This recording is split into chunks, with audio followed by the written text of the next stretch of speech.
ಜ್ಞಾನಸಾಗರ ಜ್ಯೋತಿಷ್ಯ ಚಾನೆಲ್ಗೆ ನಿಮಗೆಲ್ಲ ಸ್ವಾಗತ. ಕುಂಭರಾಶಿಯವರೇ, ಈ ವಿಡಿಯೋದಲ್ಲಿ ನೀವು ತಿಳಿಯುವ ಅಪರೂಪದ ಮಾಹಿತಿಗಳು ಹೀಗಿವೆ ನೋಡಿ. ಜುಲೈ ಮಾಸದಲ್ಲಿ ಕುಂಭರಾಶಿಯವರ ಭವಿಷ್ಯ ಹೇಗಿದೆ? ಜುಲೈ ಮಾಸದಲ್ಲಿ ಯಾವ ಗ್ರಹಗಳು ತನ್ನ ಸ್ಥಾನವನ್ನು ಬದಲಾಯಿಸಲಿವೆ? ಇದರಿಂದ ಕುಂಭರಾಶಿಯವರ ಮೇಲೆ ಯಾವ ರೀತಿಯ ಪರಿಣಾಮ ಬೀರುತ್ತೆ?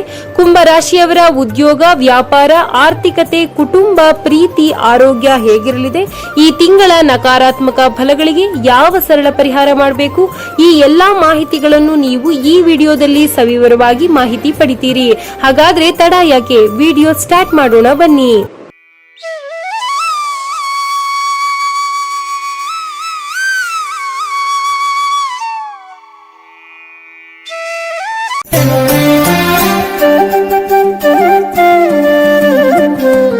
ಜ್ಯೋತಿಷ್ಯ ಶಾಸ್ತ್ರದ ಪ್ರಕಾರ ಕುಂಭರಾಶಿಯವರಿಗೆ ಜುಲೈ ಮಾಸವು ಅದೃಷ್ಟವೋ ಅಥವಾ ದುರದೃಷ್ಟವೋ? ಯಾಕೆಂದ್ರೆ ಜುಲೈ ತಿಂಗಳಿನಲ್ಲಿ ಗ್ರಹಗಳಲ್ಲಿ ಬದಲಾವಣೆಯಾಗ್ತಿದೆ. ಸಹಜವಾಗಿಯೇ ಇದರಿಂದಾಗಿ 12 ರಾಶಿಗಳ ಮೇಲೆ ಪರಿಣಾಮ ಬೀರುತ್ತೆ. ಈ ಗ್ರಹಗತಿಗಳ ಬದಲಾವಣೆಯಿಂದಾಗಿ ಕೆಲವು ರಾಶಿಗಳು ಶುಭ ಫಲಗಳು ಪಡೆಯುತ್ತವೆ, ಇನ್ನು ಕೆಲವು ರಾಶಿಗಳು ಅಶುಭ ಫಲಗಳನ್ನು ಪಡೆಯುತ್ತವೆ. ಮೊದಲು ಜುಲೈ ಮಾಸದಲ್ಲಿ ಗ್ರಹಗಳ ಸ್ಥಾನ ಪಲ್ಲಟದ ಬಗ್ಗೆ ತಿಳಿಯೋಣ. ಈ ತಿಂಗಳು ಶನಿದೇವನು ನಿಮ್ಮದೇ ರಾಶಿಯಲ್ಲಿ ವಕ್ರನಾಗಿ ಚಲಿಸುತ್ತಿರುವುದರಿಂದ ನಿಮಗೆ ಜವಾಬ್ದಾರಿಗಳು ಹೆಚ್ಚಾಗಲಿವೆ. ಜೊತೆಗೆ ಸೂರ್ಯ, ಬುಧ ಮತ್ತು ಶುಕ್ರ ಗ್ರಹಗಳ ರಾಶಿ ಬದಲಾವಣೆಯು ನಿಮ್ಮ ಜೀವನದ ಮೇಲೆ ನೇರ ಪ್ರಭಾವ ಬೀರಲಿದ್ದಾರೆ. ಶನಿ ಗ್ರಹವು ನಿಮ್ಮದೇ ರಾಶಿಯಲ್ಲಿ ವಕ್ರನಾಗಿದ್ದಾನೆ.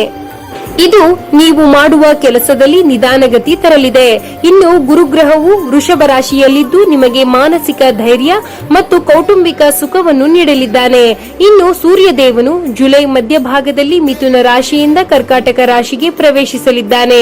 ಇದರಿಂದ ಶತ್ರುಗಳ ನಾಶ ಮತ್ತು ಆರೋಗ್ಯದಲ್ಲಿ ಸುಧಾರಣೆ ಕಂಡುಬರಲಿದೆ. ಬುಧ ಮತ್ತು ಶುಕ್ರ ಗ್ರಹಗಳು ಸಿಂಹ ರಾಶಿಗೆ ಪ್ರವೇಶಿಸುವುದರಿಂದ ನಿಮ್ಮ ವೈವಾಹಿಕ ಜೀವನ ಮತ್ತು ಜಂಟಿ ವ್ಯಾಪಾರದಲ್ಲಿ ಪ್ರಗತಿ ಕಾಣಲಿದೆ. ಅಂದಹಾಗೆ ಕುಂಭರಾಶಿಯವರಿಗೆ ಜುಲೈ ಮಾಸದಲ್ಲಿ ಭವಿಷ್ಯ ಹೇಗಿರಲಿದೆ? ಉದ್ಯೋಗ, ವ್ಯಾಪಾರ, ಹಣಕಾಸು, ಕುಟುಂಬ, ಪ್ರೀತಿ, ಆರೋಗ್ಯದ ಮೇಲೆ ಗ್ರಹಗಳು ಬೀರುವ ಪ್ರಭಾವ ಹಾಗೂ ಅದಕ್ಕೆ ಮಾಡಬೇಕಾದ ಪರಿಹಾರಗಳ ಸಂಪೂರ್ಣ ವಿವರ ಇಲ್ಲಿದೆ. ವಿಡಿಯೋ ಕೊನೆಯಲ್ಲಿ ಕುಂಭರಾಶಿಯವರೇ, ನೀವು ಜುಲೈ ಮಾಸದಲ್ಲಿ ಮಾಡಬೇಕಾದ ಪರಿಹಾರಗಳ ಬಗ್ಗೆ ಮಾಹಿತಿ ನೀಡಿದ್ದೇವೆ. ಅದನ್ನು ಯಾವುದೇ ಕಾರಣಕ್ಕೂ ಮಿಸ್ ಮಾಡ್ಕೋಬೇಡಿ. ಇದರಿಂದ ಶುಭ ಫಲಗಳನ್ನು ಮತ್ತಷ್ಟು ಹೆಚ್ಚು ಪಡಿತೀರಿ ಹಾಗೂ ಅಶುಭ ಫಲಗಳನ್ನು ಕಡಿಮೆ ಪಡಿತೀರಿ. 2026ರ ಜುಲೈ ತಿಂಗಳು 12 ರಾಶಿಗಳಲ್ಲಿ 11ನೇ ರಾಶಿಯಾದ ಕುಂಭ ರಾಶಿಯವರಿಗೆ ಅತ್ಯಂತ ಮಹತ್ವದ ಹಾಗೂ ಮಿಶ್ರ ಫಲಗಳನ್ನು ನೀಡುವ ಕಾಲವಾಗಿದೆ. ಕುಂಭ ರಾಶಿಯ ಅಧಿಪತಿ ಶನಿ. ಮೊದಲು ನಿಮ್ಮ ವ್ಯಾಪಾರ ಹಾಗೂ ಆರ್ಥಿಕ ಸ್ಥಿತಿ ಹೇಗಿರುತ್ತೆ ಅನ್ನೋದನ್ನ ತಿಳಿಯೋಣ ಬನ್ನಿ. ಕುಂಭ ರಾಶಿಯ ವ್ಯಾಪಾರಸ್ಥರಿಗೆ ಈ ತಿಂಗಳು ಲಾಭದಾಯಕವಾಗಿರಲಿದೆ. ವಿಶೇಷವಾಗಿ ಜಂಟಿ ವ್ಯಾಪಾರ ಮಾಡುವವರಿಗೆ ಬುಧ ಮತ್ತು ಶುಕ್ರನ ಕೃಪೆಯಿಂದ ಹೊಸ ಒಪ್ಪಂದಗಳು ಸಿಗಲಿವೆ. ಗುರುಗ್ರಹದ ಶುಭ ದೃಷ್ಟಿಯಿಂದಾಗಿ ಹಲವು ಮೂಲಗಳಿಂದ ಧನಾಗಮನವಾಗಲಿದೆ. ಶನಿ ರಾಶಿಯಲ್ಲೇ ಇರೋದ್ರಿಂದ ಯಾವುದೇ ದೊಡ್ಡ ಮೊತ್ತದ ಹಣವನ್ನು ಹೊಸ ಉದ್ಯಮದಲ್ಲಿ ಹೂಡಿಕೆ ಮಾಡಬೇಡಿ. ಇನ್ನು ಕುಂಭ ರಾಶಿಯ ಉದ್ಯೋಗಿಗಳಿಗೆ ಜುಲೈ ತಿಂಗಳು ಮಿಶ್ರ ಫಲ ನೀಡಲಿದೆ. ಶನಿಯ ವಕ್ರ ನಡೆಯಿಂದಾಗಿ ಕೆಲಸದ ಒತ್ತಡ ಮತ್ತು ಜವಾಬ್ದಾರಿಗಳು ದಿಢೀರನೆ ಹೆಚ್ಚಾಗಬಹುದು. ತಿಂಗಳ ಆರಂಭದಲ್ಲಿ ಸಹೋದ್ಯೋಗಿಗಳಿಂದ ಸಣ್ಣ ಪುಟ್ಟ ಕಿರಿಕಿರಿ ಇರಬಹುದು. ಆದರೆ ಜುಲೈ 15ರ ನಂತರ ಸೂರ್ಯನ ಬದಲಾವಣೆಯಿಂದಾಗಿ ಕಚೇರಿಯಲ್ಲಿ ಉತ್ತಮ ಬಾಂಧವ್ಯ ಹಾಗೂ ನಿರ್ವಹಣೆ ಮಾಡ್ತೀರಿ. ನಿರುದ್ಯೋಗಿಗಳಿಗೆ ಜುಲೈ ದ್ವಿತೀಯಾರ್ಧದಲ್ಲಿ ಒಳ್ಳೆಯ ಕೆಲಸದ ಆಫರ್ ಸಿಗುವ ಸಾಧ್ಯತೆ ಇದೆ. ಕುಂಭರಾಶಿಯವರೇ, ನಿಮ್ಮ ಕುಟುಂಬ ಜೀವನ ಹೇಗಿರುತ್ತೆ ತಿಳಿಯೋಣವಾ? ಜುಲೈ ಮಾಸದಲ್ಲಿ ನಿಮ್ಮ ಕೌಟುಂಬಿಕ ಜೀವನ ಸುಖಮಯ ಮತ್ತು ಶಾಂತಿಯುತವಾಗಿರಲಿದೆ. ಗುರುವು 4ನೇ ಮನೆಯಲ್ಲಿದ್ದು ಸಂತೋಷಕರ ಕುಟುಂಬಕ್ಕೆ ಸಹಾಯ ಮಾಡ್ತಾರೆ. ತಾಯಿಯ ಕಡೆಯಿಂದ ಸಹಾಯ ಅಥವಾ ಪ್ರೀತಿ ದೊರೆಯಲಿದೆ. ಮನೆಯಲ್ಲಿ ದೇವತಾ ಕಾರ್ಯಗಳು ನಡೆಯುತ್ತೆ. ವಾಹನ ಅಥವಾ ಭೂಮಿ ಖರೀದಿಸುವ ನಿಮ್ಮ ಬಹುದಿನಗಳ ಕನಸು ಈ ತಿಂಗಳು ನನಸಾಗಲಿದೆ. ಇನ್ನು ಕುಂಭ ರಾಶಿಯವರ ಪ್ರೇಮಿಗಳಿಗೆ ಮತ್ತು ವಿವಾಹಿತರಿಗೆ ಜುಲೈ ತಿಂಗಳು ಅತ್ಯಂತ ರೊಮ್ಯಾಂಟಿಕ್ ಆಗಿರಲಿದೆ.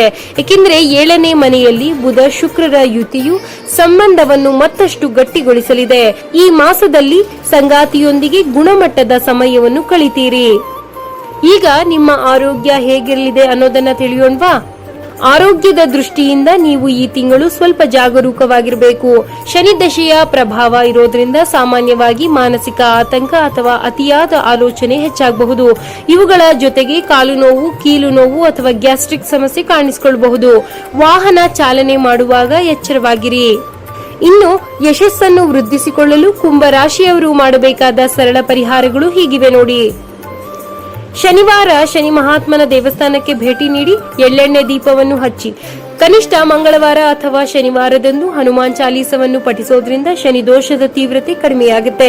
ಬಡವರಿಗೆ ಕಪ್ಪು ಕಂಬಳಿ ದಾನ ಮಾಡಿ.